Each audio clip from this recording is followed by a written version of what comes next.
जय श्री स्वामीनारायण। आज मैं आपको सुनाऊंगी बाल प्रभु घनश्याम ने कालीदत्त को मृत्यु के शरण में किया वो चरित्र। धर्मदेव जी तथा भक्ति माता जब ब्रह्म भोजन की व्यवस्था में लगे हुए थे, उसी दौरान घनश्याम ने अपने बाल मित्रों को बुलाकर कहा, चलो हम सभी लोग नारायण सरोवर के पास आम के वन में खेलने के लिए चले। सभी नाचते कूदते घनश्याम के साथ नारायण सरोवर के पूर्व में स्थित आम के विशाल वन में जा पहुंचे। वहां सभी पेड़ों पे चढ़कर इमली पिपली आदि खेल खेलने लगे। अचानक वहां राक्षसी वृत्ति का तांत्रिक कालीदत्त आ पहुंचा। यहाँ बच्चों के साथ घनश्याम को खेलते हुए देखकर उसका दृश्य भड़क उठा। कालीदत्त घनश्याम को पकड़ने के लिए आगे बढ़ा।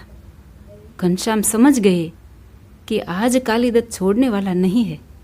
उन्होंने उसकी ओर जो ही भ्रकुटी टेढ़ी की कि कालीदत्त के शरीर में आग जैसी जलन होने लगी। उसने भयंकर क्रोध के साथ अपनी तांत्रिक विद्या से विनाशक बवंडर पैदा कर दिया। बरसात की बौछारें शुरू हो गई। चारों ओर घना अंधकार छा गया। कड़ाके की ठंड और भारी बारिश के कारण सभी बच्चे थर थर कांपने लगे। कालीदत्त की चित्कार से पूरा उपवन भयंकर खंडहर में बदल गया। बच्चे डर के मारे विशाल वृक्ष के बड़े खोखले में छिप गए। घनश्याम एक आम के पेड़ पर जाकर बैठे थे।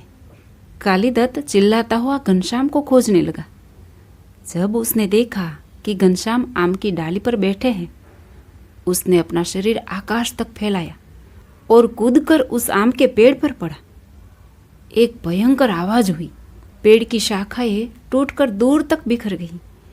उसने अट्टहास किया और सोचा कि अब घनश्याम अवश्य वृक्ष के नीचे कुचल गए होंगे।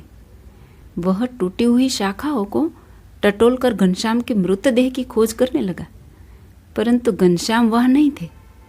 वे तो उसी डाली पर थे जहां पहले बैठे हुए थे। कालीदत्त की छटपटाहट देखकर बाल प्रभु मंद मंद स्मित करने लगे। कालीदत्त ने यह देखा तो आग बबूला होकर उसने फिर एक बार हमला बोल दिया, परंतु प्रभु ने इस तांत्रिक की ओर तीव्र दृष्टिपात किया कि वह देखते ही देखते उसी पेड़ के साथ अपने आप टकराने लगा। कुछ ही देर में सिर पटक पटक कर वहीं उसी स्थान पर ढेर हो गया। उसके मरते ही पवन की आंधी शांत हो गई। बरसात थम गई। चारों ओर उजाला फैल गया।